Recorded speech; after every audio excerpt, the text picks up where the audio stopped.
Magandang araw mga kananay. Alas 2 pa nga lang ng hapon naisipan ko na nga magpalingas at magparikit sa aking kalan at para makapagluto na nga ng hapunan. At dahil munggo nga ang naisipan kong ulamin namin ngayong hapunan, kaya maaga kailangan akong magluto at masimulan itong paglalaga nga ng munggo. Dahil isa nga ito sa matagal nga proseso sa pagluluto ang paglalaga nga nitong munggo. At ito nga habang nakasalang na nga itong aking munggo ay inasikaso ko na rin itong isasalang na sinaing na. At kapag naglalaga nga ako ng munggo ay gusto ko yung lutong-luto at halos sumiwalay na nga yung balat dun sa pinakang laman ng munggo. Ayan, at dahil luto naman na nga itong munggo ay hinugasan ko na nga din itong aking bigas na isasalang. At syempre habang nakasalang naman nga itong aking sinasaing ay umpisahan ko na nga rin iayusin at igayak itong mga gagamitin ko sa panggisa dito sa aking munggo. Bukod nga sa mga panggisa ay mayroon nga din ako ditong kaprasong karne ng baboy na naka-paper plate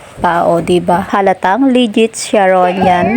Char. Ibinigay nga sa akin yan dun sa handaan na pinuntahan namin kahapon.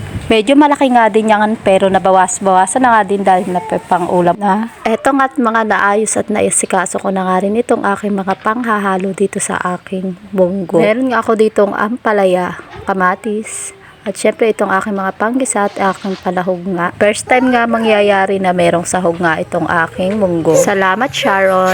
Char. Samantala, luto na nga itong aking nakasalang na sinaing, kaya naman hinaw ko na nga at para makapagsalang na nga rin itong kawali. At mamaya-maya nga lang ng konti, ito't mainit na nga yung aking kawalit mantika, kaya nilagay ko na nga itong aking bawang at saka sibuyas. Ang sabi nga ng ilan ay kapag Friday, napakasarap nga raw ng munggo. At nakasanayan na nga rin namin yun, tradisyon, parang mga tradisyon na rin namin na tuwing Biyernes nga ay nagluluto kami ng munggo. Pero ngayon nga kahit nga hindi Biyernes ay talagang nagluluto ako nitong munggo, basta naisipan ko, basta wala nga maipang ulam ay di munggo na nga ang aking bibilihin dahil sa nakatipid ka na ay napakasarap pang ulam. At isa pa nga ay masustansya din. Eto nga't nagisa na nga natin mabuti yung ating mga kamatis at ating mga sahog, kaya inilagay na nga natin itong munggo para maigasa na rin natin. Medyo halu-haluin nga lang siya natin ng kaunti para mas kumalat at mas kumapit nga yung lasa ng ating sahog dito nga sa munggo. At dahil nga wala akong siling panigang, ito na nga lang muna ulit ang aking ilalagay, yung siling berde. Maglalagay na rin tayo dyan ng mga pampalasang asin at saka seasonings. At pagkatapos nga niyan ay halu-haluin lang natin para kumalat nga yung ating mga inilagay na pampalasa. Ito nga at medyo malapit-lapit na nga natin itong maluto. At sa bawat luto serye nga ay hindi nga nawawala sa akin itong mga